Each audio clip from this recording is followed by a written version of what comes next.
It started with one man's vision. This is in the summer of 1975, and I actually concluded that I should start the company in 1982. And sure enough, that's exactly what I did. EA laid the kind of DNA foundation, pretty different than the other companies. Trip was and is a visionary.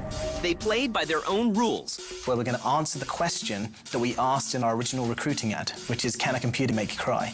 And reinvented the entire game industry.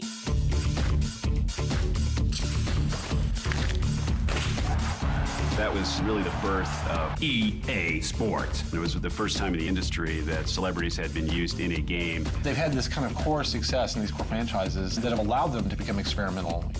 There were tough times. EA's ultimate success and even existence was in doubt. But their perseverance paid off big. This is the story of Electronic Arts. The EA machine works. It is unstoppable. It's like a giant battleship that's turning its guns, and when it starts firing, you do not want to be on the beach.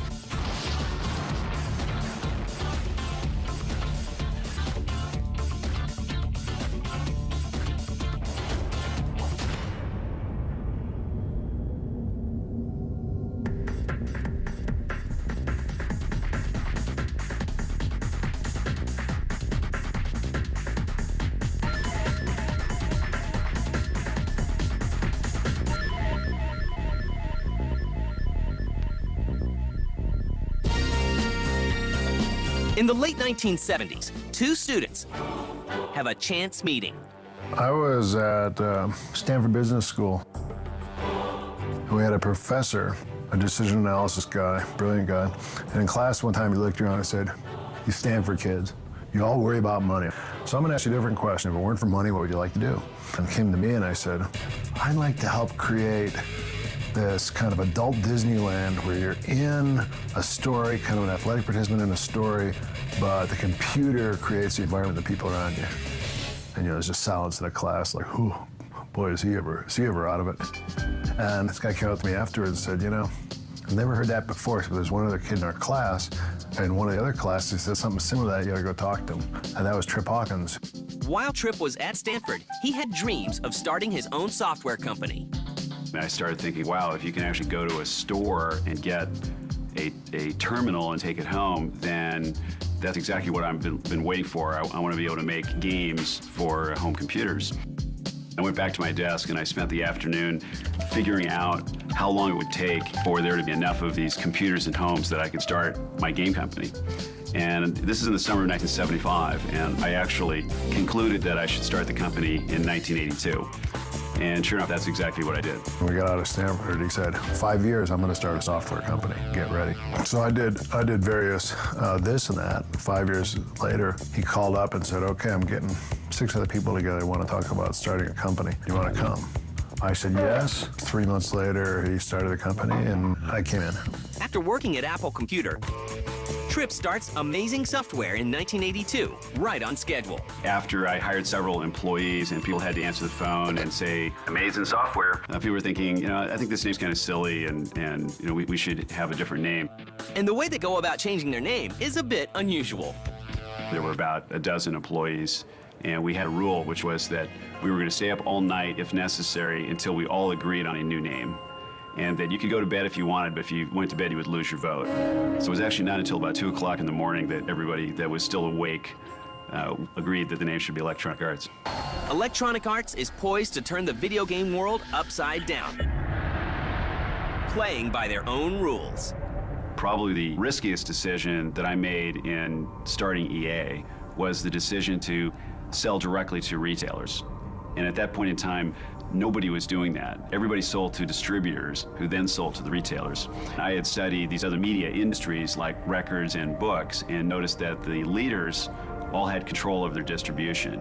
EA laid the kind of DNA foundation pretty different than the other companies. So at EA, Trip started out keeping, I think it was 15% of the company. Trip took about 1/3 of what other founders did and basically laid the financial DNA for a big organization.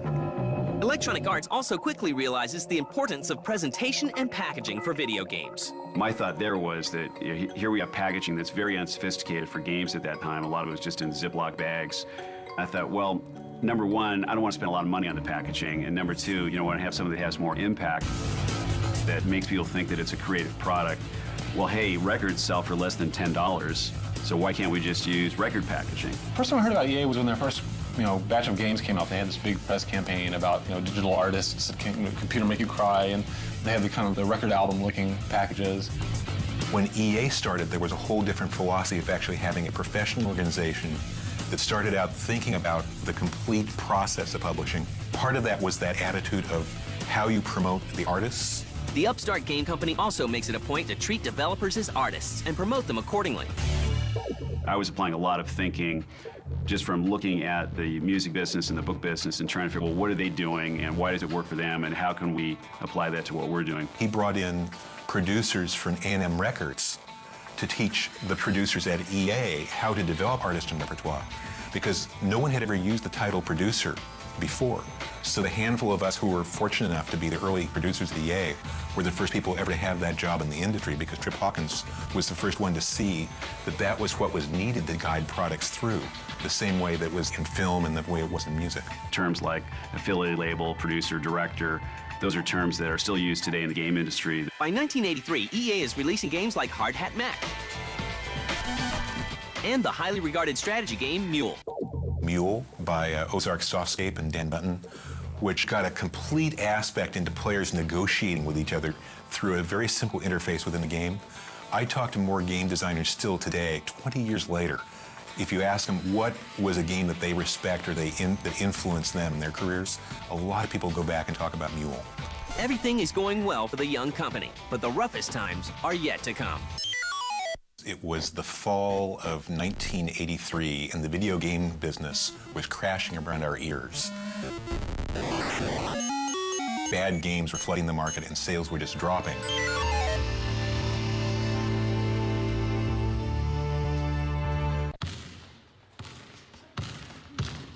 In 1983, Electronic Arts releases a game that sets the standard for sports games to come. Dr. J and Larry Bird go one-on-one. That was really the birth of what became EA Sports.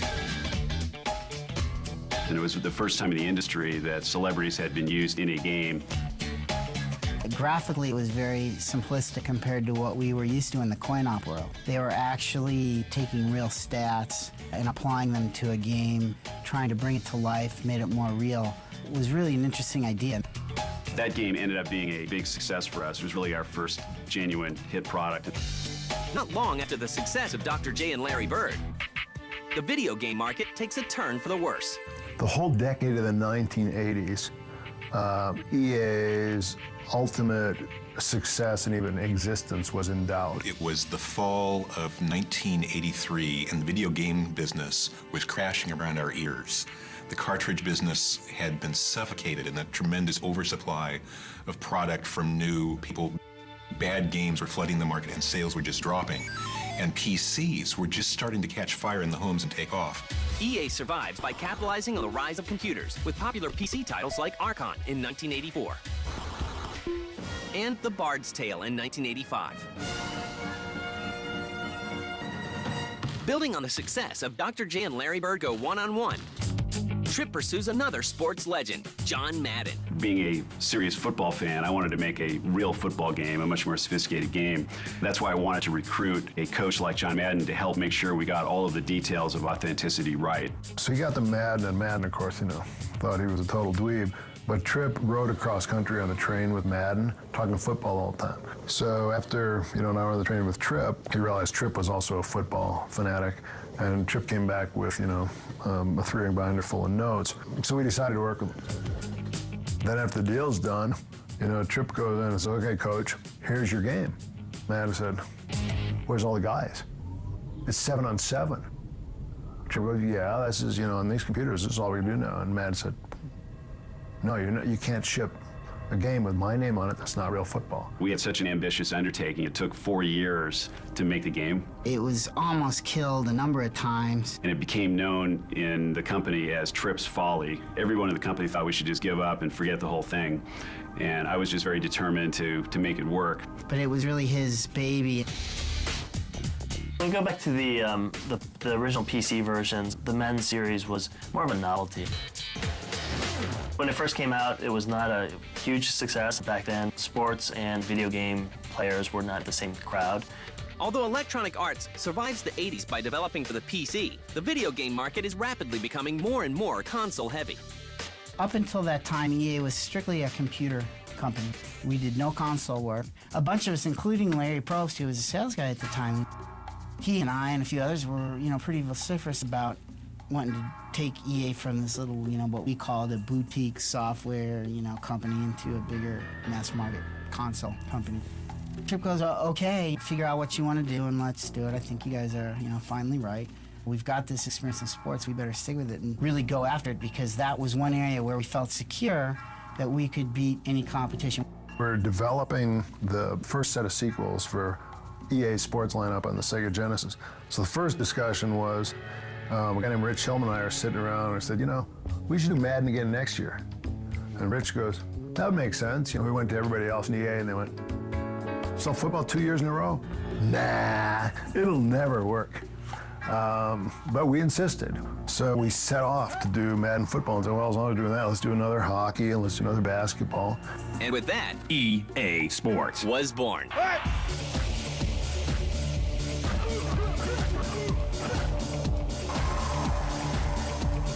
The culture at EA sort of really took off when EA Sports sort of found its center. After the successful launch of EA Sports, Trip sets his sights on hardware. It was a play I viewed as a way of taking Electronic Arts to the next stage as a software company, because the most valuable software companies, Microsoft and Sony, are involved in the hardware business. They're involved in the platform business. They don't just make application software. I thought, hey, why shouldn't we bid for that? Development of the 3DO begins within EA and becomes Trip's pet project. That's a very risky thing to do. So there was disagreement at the board level and within the management team about the risks associated with that. Two things happened at Trip. I think the first thing is he got bored. It looked like we had 3 years of easy sailing on Genesis. There wasn't enough for him to do. He's a real creative and energetic guy. He was demotivated from being a CEO of a company that wanted to grow, and he had this vision about what became 3DO. And then as he got into 3DO, it just obviously became a conflict. Something had to be done with 3DO to turn it into a more viable company, and it was clear that that was going to take a lot of focus, and I just didn't feel comfortable that I could just abandon it. In the end, when given a choice, do you want to change the world again, this time with a hardware company, or, kind of do this cyclical growth thing with EA, he chose 3DO. That's really how I ended up separating from EA. I mean, it wasn't something that I planned in advance to work out that way. A lot of people use the word visionary very loosely, and the word is thrown out in a very casual way. Trip was and is a visionary in that a lot of things that came to pass, Trip did see them long before they came to pass. And his batting average for being able to view how events would unfold was so high, plus his ability to motivate people to go out and try and make that vision of the world happen. So that's the way I think of him, as somebody who actually truly deserves the word visionary. In 1991, Trip Hawkins leaves the company he founded to embark on a new venture, placing Electronic Arts in uncertain hands. We did a really rocky transition in the early 90s from the founding CEO to a new CEO. Made for a really hard 3 years.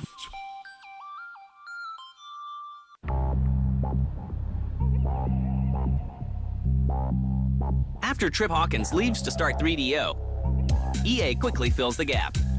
My impression of EA after Trip Hawkins is that Larry Probst took over the helm, and Larry Probst is an amazing leader. Larry Probst, who's the CEO of the company, and sort of really kind of grew the company from a couple of $100 million to where it is today, nearly $3 billion in revenue. He's a sort of phenomenal figure, very balanced, very fair, very hard. Under new leadership, Electronic Arts continues to dominate the industry and pursues talented outside developers. That's when EA realized that they should start making periodic acquisitions to just beef up the product line and beef up the internal development resources and add more brands. They almost kind of started that campaign with Origin. I think they had a lot of disruption and chaos that happened after the Origin acquisition. And the important thing is they learned from it, I think, so that when they started doing their next acquisitions, they had a much better sense of kind of what to look out for. With the acquisition of Origin, EA continues the popular Ultima series and releases the first ever massively multiplayer online role-playing game, Ultima Online. It did what role-playing games have been trying to do for a long time, is kind of recreate that original little community experience of people sitting down and playing. It finally got it. In 1990, EA acquires Distinctive Software, a Canadian-based company. Don Matrick, who had founded Distinctive Software as a child prodigy and then run it for 10 years. Matrick called up Trip and said, "You guys should acquire us." Distinctive Software, which is EA Canada today, and it is the largest video game studio in the world. They do have a lot of the big-time titles that are workhorse for EA, NBA Live, Need for Speed, Def Jam, FIFA, MVP Baseball. He delivers, gives it a ride deep to center. Shades of Willie Mays. What EA's done in terms of buying the developers, it's been very successful. They've worked with the developers on multiple SKUs. It's given them time to get to know each other and understand whether or not there's synergies, rather than just go out there and chase after the hit developer who's got big million-unit seller last year and just buy them outright.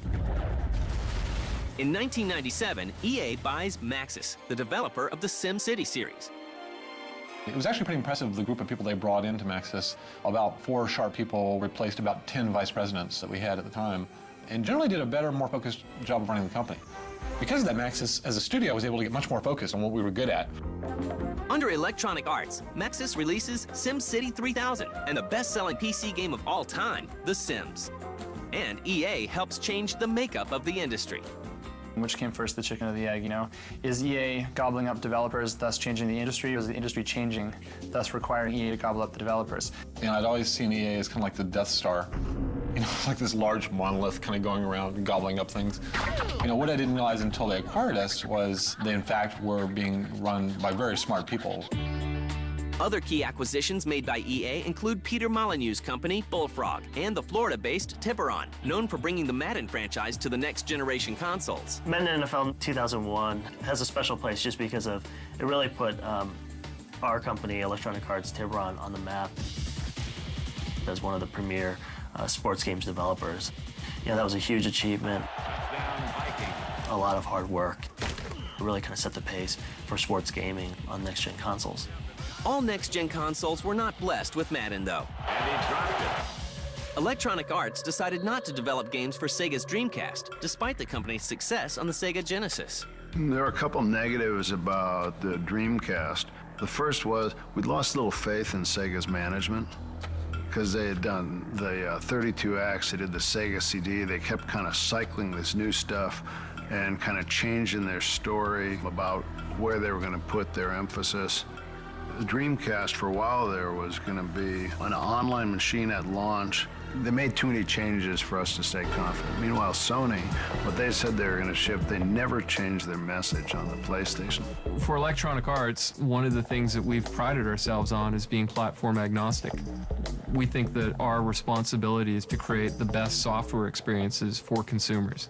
They've had this kind of core success in these core franchises that they've nurtured and that have allowed them to become experimental. With several best-selling franchises under its belt, EA continues its dominance in the game industry with a variety of big-name licenses.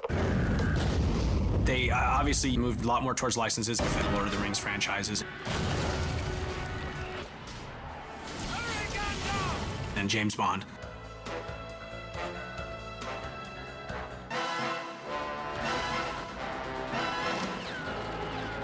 Harry Potter. That's taken up a lot more of the growth of the company. I think we've been the leader in innovation in the industry. We've kind of invented movie games. Before Harry Potter and Lord of the Rings, movie games all sucked. and they came out late. And we still see highly anticipated movie games that still suck. The appetite for innovation and risk-taking in EA in the last 5 years has changed pretty dramatically. Today, Electronic Arts continues to expand its reach into the video game community. This gaming giant now has over 4,400 employees worldwide, and it's showing no signs of slowing down. This company has a future. Electronic Arts, I think, is now institutionalized learning habits, marketing habits that can withstand kind of the transition between generations. At EA in the next 5 years, we're going to get to the place where we're going to answer the question that we asked in our original recruiting ad, which is, can a computer make you cry? What makes EA successful is that they have a good mix of the right people and a good mix of the right personalities. EA's success is a gestalt of those people. As a producer, it's a pretty impressive thing when the EA machine works for you. It's very gratifying if you've just poured your heart and soul into something for the last 12 to 24 months to see this machine fire up. It's like a giant battleship that's turning its guns, and when it starts firing, you do not want to be on the beach. I'm kind of amazed at what has happened. That's beyond my wildest dreams, and it's totally exhilarating.